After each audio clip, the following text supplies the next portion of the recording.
this one, why don't you go over it on this part of the agenda real quick, and then when we get to the discuss and approve the, checks and what have you, we'll do that. Okay. So just do this Yeah. part. Okay. Sound good? Sure. On the little report I gave you,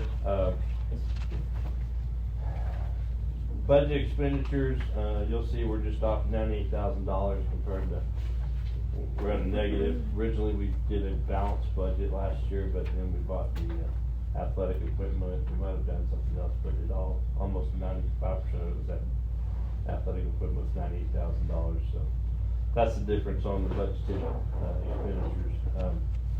On revenues this year, we were right on track. The only exception is we did 313 agreements, and we asked Mo Casey, who's our consultant, to project that prior to doing the budget, and they projected at $943,000 last year.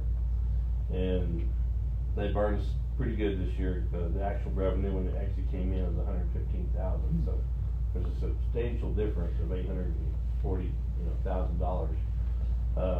We won't take quite a big of that hit because we've done really good on investments this year.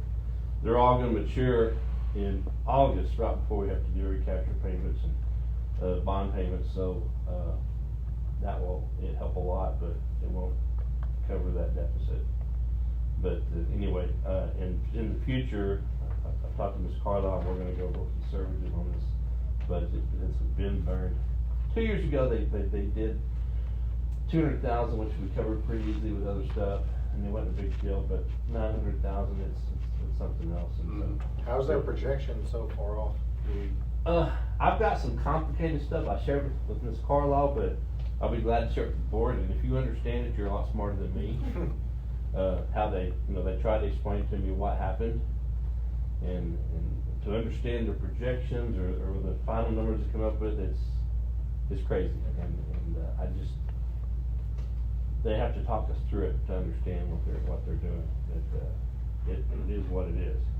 So I said, in the future, we were just gonna have to go conservative and not rely on that 313 money, no matter how good it may look. We can't just cross our fingers and hope it's a good Christmas present when it comes in. But no matter how good the projection is, we can't obviously rely on it. A few years ago, we were okay. They were off a couple $100,000, but never have I seen anything like this. And it's like, whoops, and we're like, well, this is really putting us in a bind. And I guess, they're the only game in town for the most part, so you just gotta go with them.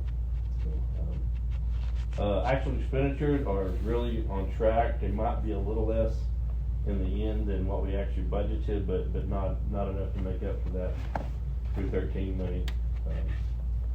Next year's budget preliminary revenue could fluctuate quite a bit, depending on certified values, and if the legislature ever does anything for school finance, it'd be great. It might get better, but don't count on it.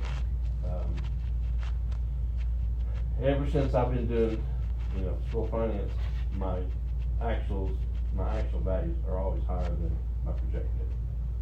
I know at one year I was looking at a $750,000 deficit. My values came in and I had a $2 million surplus, so I don't think that's going to happen here, but it should get better. You can only go with what we got. So, and next year budget that we're sitting there in the next few pages, I'm kind of showing you some budget numbers. It's continued on staffing remaining the same. I just took current staff, and if someone's leaving, if they're not replaced, I'll let them in the system until we get them replaced. So we're using pretty good numbers. And based on that, all teachers, all aides, secretaries are just getting a step increase. And when Dr. D and I did that a year ago, it pretty well averages out to be a 3% raise every step. And then all other employees right now budgeted a 3% raise. I do not have any capital outlay in the budget. We're already sitting at a deficit, so I did not put any capital outlay for our new buses or anything. It's just operating expenses and payroll right now. And so we may want to talk about that later for some options, but currently there's no outlay. And if we remove the projected recapture payment, next year I'm projecting through the template $15,460,000 recapture payment to the states, based on our projected values. And when you take that out of the budget, then 75% of our budget is payroll, so that's, you know, if we're gonna trim, that's where it's gonna have to come from. I mean, you can, $100,000 cut from everything else is gonna be pretty severe, and it's not gonna solve the problem, so. When you come to, if you really have a budget deficit, you gotta look at your payroll, and so. You'll see on the next two pages, the numbers. I'll be glad to answer any questions. On the first column is our actual budget, and that includes our amendments, so. Bottom number, we're looking at a negative budget of $98,842. And then you go to our projected end of year, revenues. The deficit is all based on, you'll see under 199,700, which is, the 313 payment.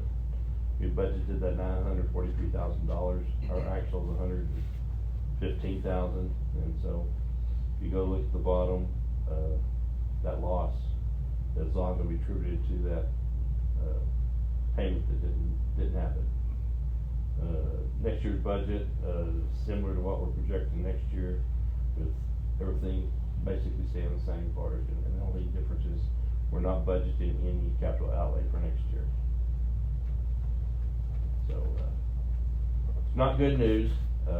Fortunately, we have a good fund balance that we can roll on until we get things back in order, but that's kind of where we're at.